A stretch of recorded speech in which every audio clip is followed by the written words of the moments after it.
My name is Michael Lerman. I'm the primetime programmer here, and I'm really excited for the world premiere of Folklore.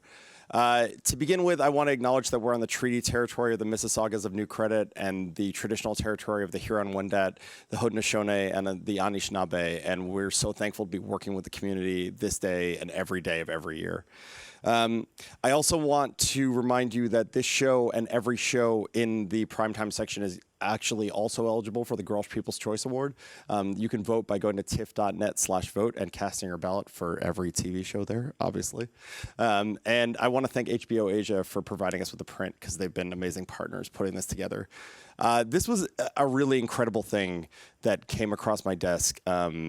Anthology shows are obviously a really interesting thing going on in television right now, but also the way it spans so many different cultures and so many different takes on the stories and different stories themselves. So it's with great pleasure that I bring to the stage right now showrunner and creator Eric Khoo and director Penek Ratanarang.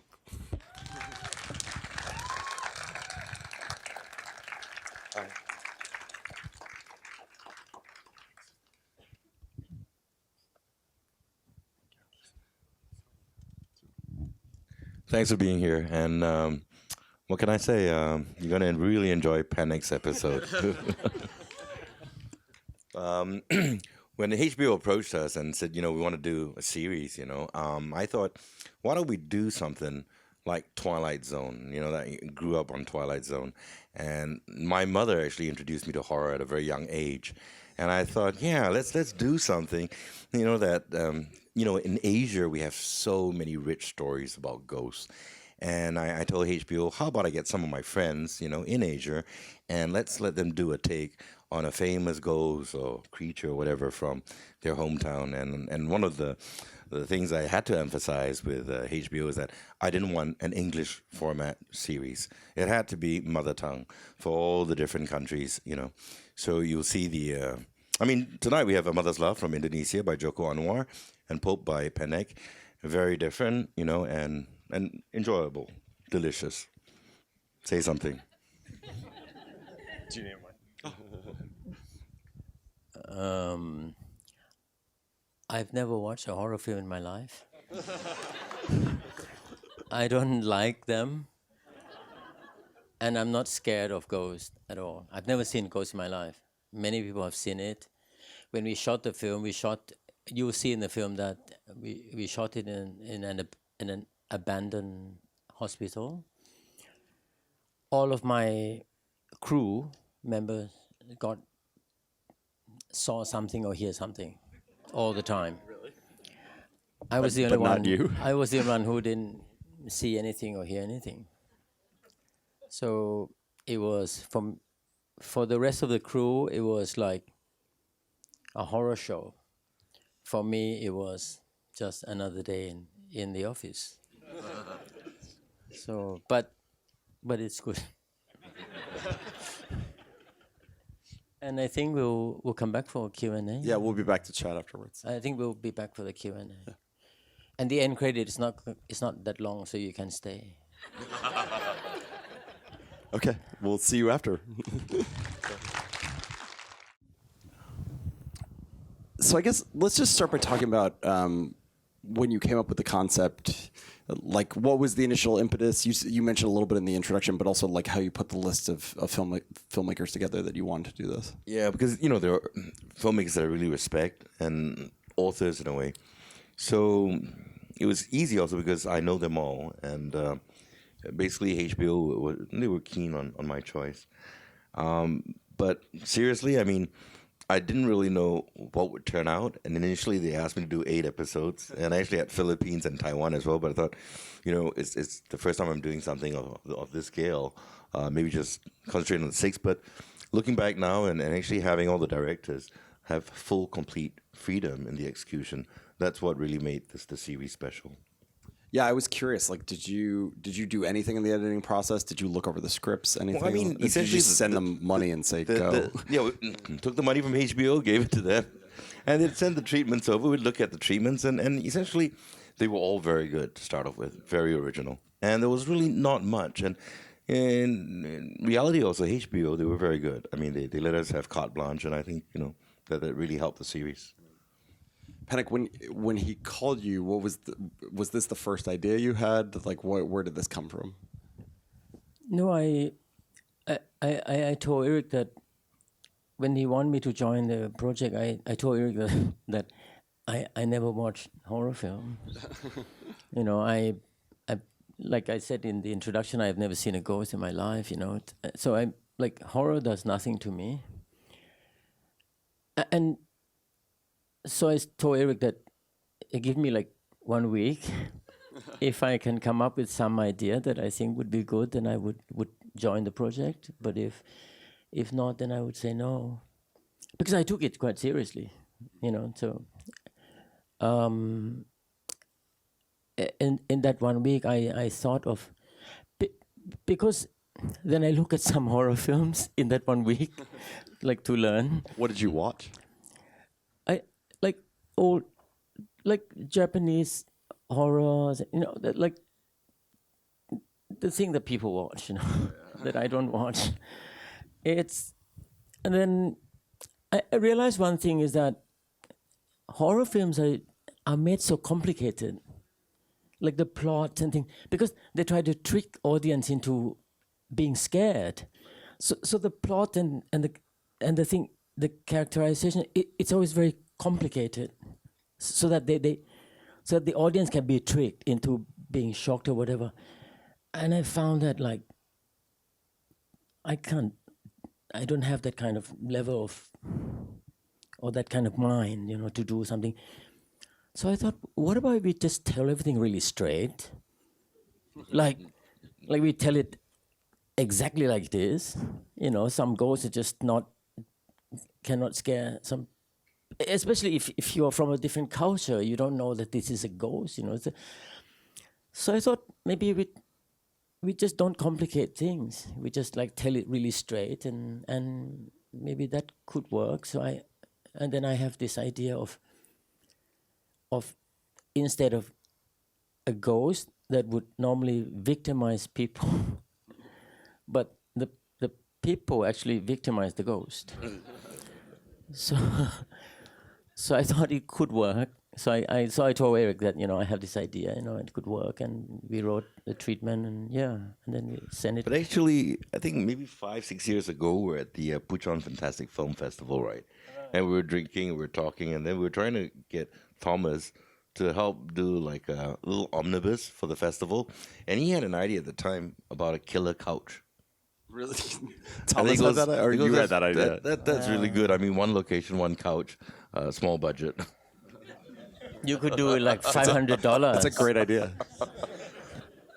Does it eat you when you sit on it, or does it, you know, come after you?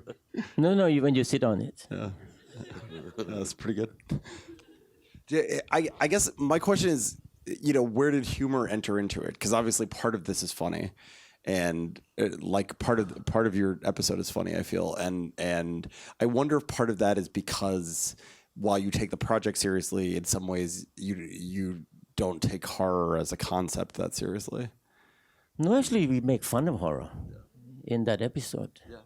We make fun of it, like all the music and that over the top, and you know, the red eyes and the jump scares and everything. We just make fun of it. Yeah. You know, and like I said, you know, I find that when people do horror, they tend to complicate things. You know, but in our case, we just want to be really straightforward. We just want to be really simple, but the humor is, I mean, come on, Michael. When you have an American guy talking to a ghost, it's going to be funny anyway. Yeah, I know, it's true. I mean, it's either American or French. But you made it more funny. French would be a French guy would be as funny as, you know, because you know, then he would debate about, you know, philosophical aspect of life, and you know, and you know, they could then, you know, it would be funny anyway. You know, in fact, we had to control the funniness of it, because I thought HBO might reject it, because if it's too funny, you know, you're not supposed to be laughing actually when you're watching. You're supposed to be like scared, you know. So we kind of have to cut down on the being funny, you know. Yeah. I wanted to also ask, you know, I've seen yours. I haven't seen all of them, but they all have an element of kind of socio-political reality. You know, the some unfortunate realities of the place you're from, and I'm wondering, was that part of the mandate? Was that something that just came in when the scripts came in? Was that, you know? You know, I mean, if you look at the early Twilight Zone series, I mean, they were like different in terms of tone, and some of them had moral, you know, social issues, whatever, right? And for me, it was more like to just tell the directors, just go with anything you want. I mean, even if it's a bit funny, it's fine. And we really wanted these 6 episodes to really be standalones and to shine individually. So when you look at them back to back, I mean, they're just all very unique. But I'd say definitely his is the funniest. And, you know, HBO loved it, which is great, you know. They were like, make it funnier. And they like, you know, making the full-length feature. Can you stretch it? Yeah, so that was pretty much it. But interestingly enough, watching them all back to back, right? Then there is this thing that's happening about parent and child, right? Which was never part of it, you know. But now looking at every episode, there's that link, some sort of subconscious thing or synchronicity was happening there. Yeah. But then there's also a thing, especially, I mean, it's really clear in Joko's about class. Yeah. You know, but I think it's like a little bit in yours, and you know, I don't want to keep talking about it because I haven't seen it, but it's definitely existent in yours too. And I'm wondering if it's in the other 3 episodes. I'm wondering where that comes from and why you think that enters into the kind of the zeitgeist of what's going on. Well, I mean, I'd say essentially, I mean, it's most of the father and child thing. You know, the class thing, it's not so much in the other 3. Yeah. And anyways, you know, Joko, I mean, he really wanted to be here, but he's filming a superhero movie now. Yeah. And then after that superhero film, he's got, I think, 3 more horror films back to back. Original horror film. Yeah. The last thing Joko made was a remake of Phantasm. So just for context. Yeah. And the Satan's Slaves, right? That made a lot of money in Indonesia. It was the highest grossing film of last year, and the highest grossing horror film ever. Yeah.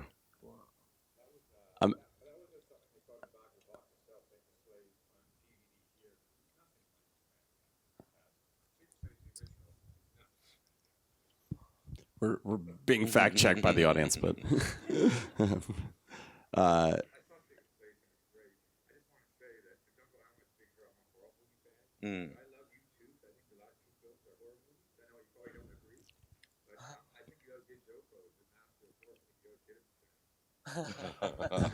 so I guess I'll take this opportunity to ask Penek. You know, you've said you haven't worked in horror before, but you've worked as a genre director for a long time, doing action, other things like that. Do you feel like there were elements of horror in anything you've done before? Do I feel what? Like, that there were elements of horror in anything you've done before? Well, I made one film in 2007. It's called Ploy, and it's just basically a husband and a wife and a young kid and a young girl, and we lock them in a hotel room and they just quarrel for like 2 hours. And when I show it to my friends, my cast and my crew, and one of my friends who's a musician, he doesn't know much about movie, you know, he's just a musician. And so after we finished the screening, he came and he said, Penny, what kind of film is this? You know, like what would be the genre of your? I said, it's, to me, it's a comedy, you know, just to see the husband and wife quarreling for 2 hours is really funny, right?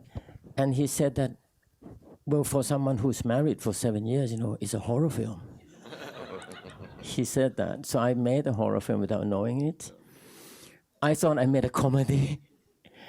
And it's so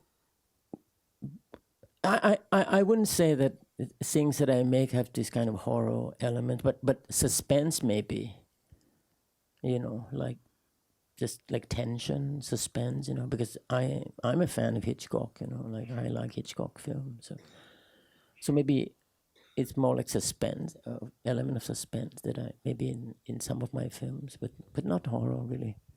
I attempted one horror film called Nymph, and it just didn't work as a horror at all. You know, it worked as something else. You know. And I would ask the same thing of you, Eric, because your work is so varied in terms of genre. But you know, some of it is very sweet in a way.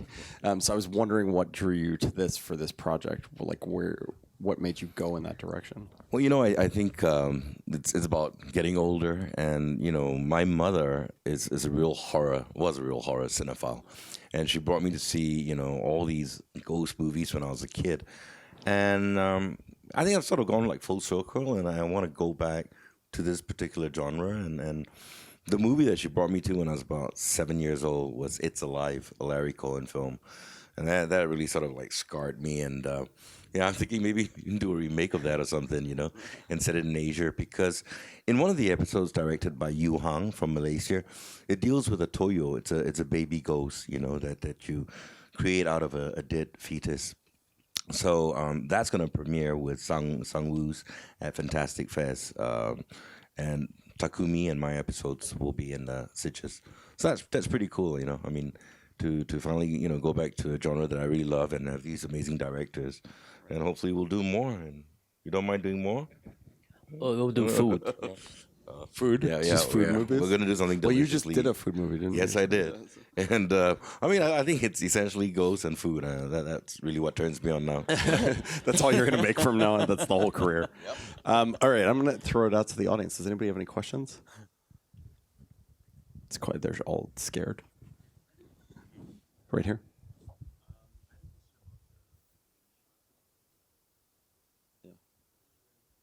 So the question was about the first shot in Panic's film and how you achieved it.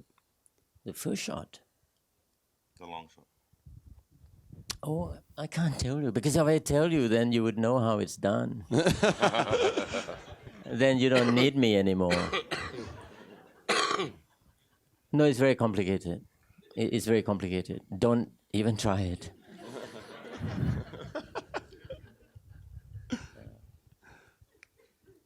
All right, right here.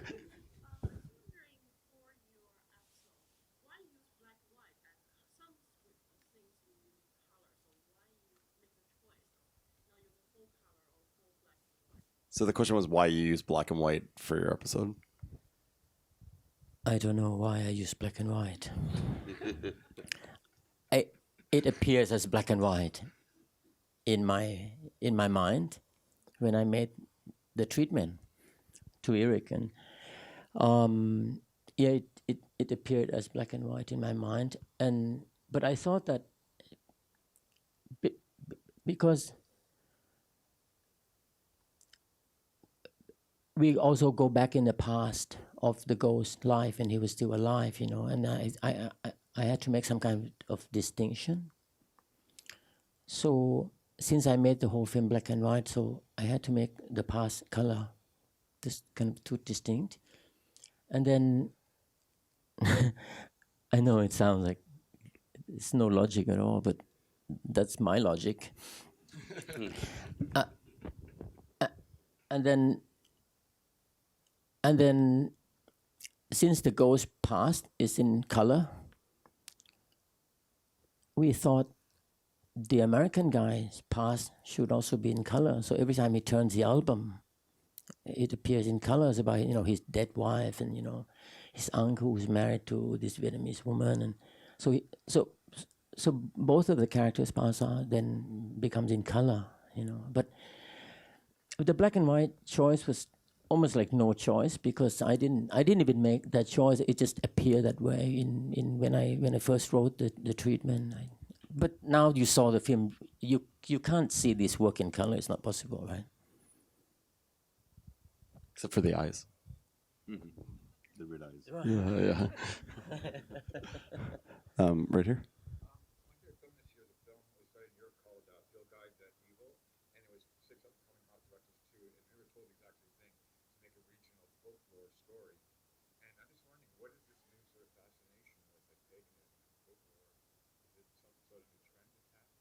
So the question is, it's a reference to another film this year called Field Guide to Evil, which has a similar concept, and wondering if there's a recent trend towards paganism and folklore. Well, I'm not aware of that series. Yeah. So actually, when we spoke to the HBO, that was 2 years ago, and I just really want to do something about Asia because the culture there is so rich in terms of ghost stories.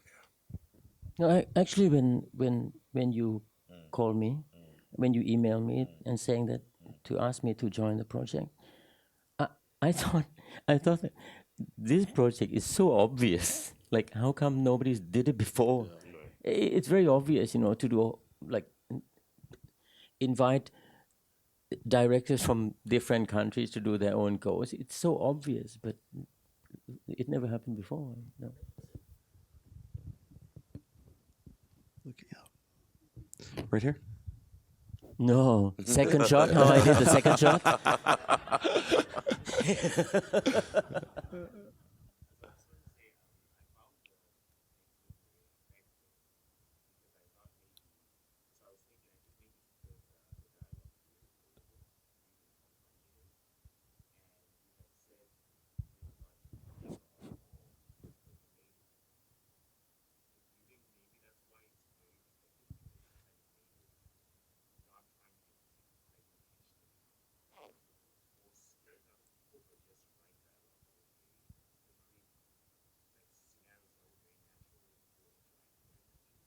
So the question was, do you think your film is effective because you were not going for exactly horror genre, but wrote more dialogue that was naturalistic and relatable?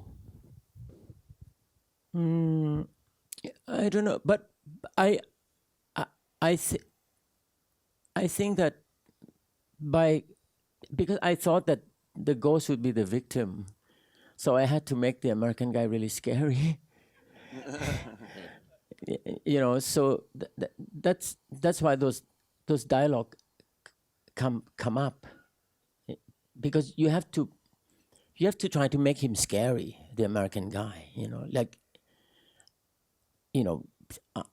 I've flown from Bangkok to somewhere, sitting next to one guy, and like. It's a horror film. But any of you who are American, I'm sorry. I don't mean to offend like America or American people. I don't mean to offend. It just that it just make it more effective. Yeah, because I have an experience. Like sitting next to someone like that. Being around him for like 12 hours, It's funny because Eric said that it's everyone's kind of ghost stories that they know, but you created this thing. Were there ghost stories you heard growing up that you just didn't use, that you didn't believe, so you didn't use? Were there ones that you remember? No, this is a classic Thai ghost story because a very strong tradition in Thai horror is that it has to be funny. Really? Yeah, if you watch all the old Thai horror films, right, from the 60s or from the 70s, there's always like really stupid comedy, like somewhere, like you'll be scared and then there'll be a comedy, and then you'll be scared again and then there'll be like some really broad comedy, because that kind of film has to appeal to like huge audience. So you can't keep on like just scaring people, because then the kids have no. It doesn't appeal to the kids, So then they break up and then they go into like comedy and but very broad comedy. Like slapstick comedy? Yeah, like super slapstick. Like someone would be like tiptoeing backwards, because it just saw the ghost, and then another guy also see another ghost there, and they're tiptoeing backward also, and then they bump into each other, and then they go so it's that kind of thing. So it's almost like tradition, in Thai horror, that even like has Hong to be Kong funny. cinema with the jumping ghosts, Yeah, the 70s, yeah. is that? That's really interesting. But I guess my question is because some of them I would assume be like a specific ghost that you heard about, but this is more like the ghosts of cinema. It's like the tradition of cinematic ghosts. Right. Yeah. I've never heard of any real ghost story at all. It just doesn't. This It doesn't ghost happen to me. is famous in the sense that it eats entrails, right? Yeah. This POB, yeah. But this particular ghost, POB, has been made into a film like 14 times in Thailand. Yeah, so it's like kind of a well-known ghost. But never terrorized by humans before. No, this is like the 15 remake of the film of the same film. Yeah. We have time for a couple more. If anybody right here.